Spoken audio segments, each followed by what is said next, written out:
Good morning. Welcome to another PinchTune video. It's a noisy morning in the forest, thanks to all the birds and my cats meowing downstairs. But what I'm here to show you is Gemfan's new, come on bugs, ducted prop for the Squirt, Shendrones Squirt and similar 3-inch quads. They call this a 75mm prop. If you do the math, 75 millimeters is actually a little under 3 inches, so it's about 2.95 inches. If you see the quad here, that's it with the props on, and you can see there's a bit of a gap. The reason we cut 4-inch props for these ducts is not because a 3-inch prop is not going to fit. It is simply because we want a blunt nose, so that we get a tight fit on the duct. You know, most props are kind of pointy around the edges, and being pointy is fine when you're flying a quad without ducts, but the ducts, you lose efficiency. You want a blunt point, a blunt end, you know what, like a bolt nose, to fill a lot of that area around it, and it's more efficient. It basically creates more of a ducting effect. I do think that they could have made this prop a full 3-inch. As you can see, there's a gap there.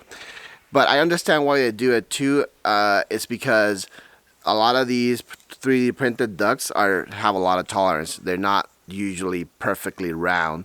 So if they go and make a 3-inch prop, it'll likely rub, you know, on some quad setups. So in that sense, it's still convenient and good to cut your own. That way you can get as tight of a fit as you can.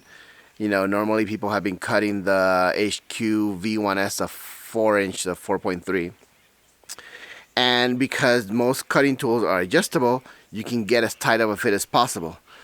Me, I bought a cutter finally. I've been running HQ 343, which is a pointy prop on this, and it's not good. I mean, it flies, does its thing, but the one problem with these quads is that they don't fly as good as a regular quad. So they're heavy, they're underpowered. This is like a sail, so they get wind, they get tossed about. So getting grip to get good control is the hardest bit. And with like those 343s that I was flying, it's just not good enough. But I've been busy, so I got the cutting tool, but I never actually got around to cutting a set of 4-inch HQs. So when these came about, I was like, oh, I gotta try them. So I ordered 2 sets from Pyro.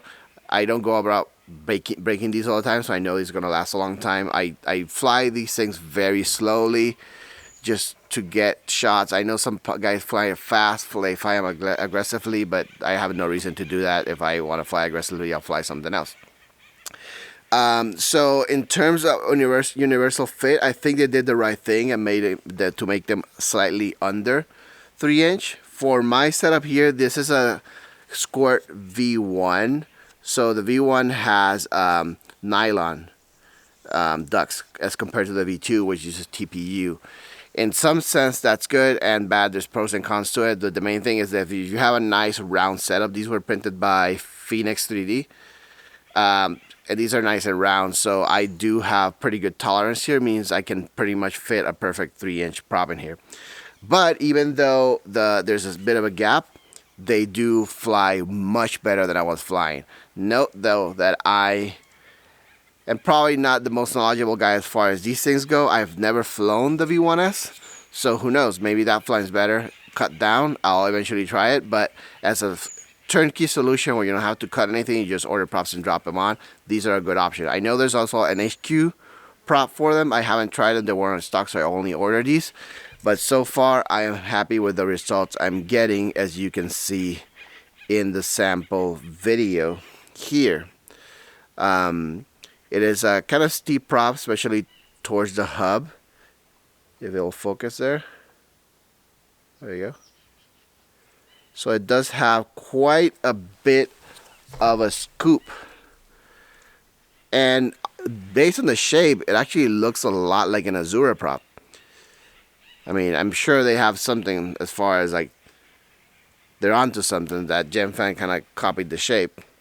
But yeah, really good. I definitely recommend it. So just check out the footage. It works. Like I said, I fly them really slow really non-aggressive. I don't like to fly these when there's wind, because for me, I just want that really clean, nice, super stable shot that looks really cinematic. And that's all I really fly this at. This one's slightly underpowered. Most guys are building these with 3600 kV motors. These have Emax 1606, is it? Yeah, 1606, 3200 or 3300 kV. Texas total tiny, I can't see it, but I'm pretty sure it's 3300 kV, so it's slightly underpowered too compared to what other guys are flying these at, but for what I wanted, it's absolutely fine. So yeah, let's leave it at that. I definitely recommend you try them. Props are cheap. You can definitely try a couple different ones. If you find the HQs in stock, try them too. Let me know what you think. But so far right now, I'm pretty impressed with this. I'm happy. I'll end up cutting a set of V1S and see how I like them, and I'll draw a conclusion later. But like I said, turnkey solution. You don't have to cut anything. These are the way to go. Maybe you know how a Dremel, if you don't want to deal with it, it's a pain in the ass, you know. But anyway, guys, thanks for watching. Click thumbs up on this video. Subscribe if you haven't subscribed yet. The channel's doing great, and it's all thanks to you. I'll see you in the next one.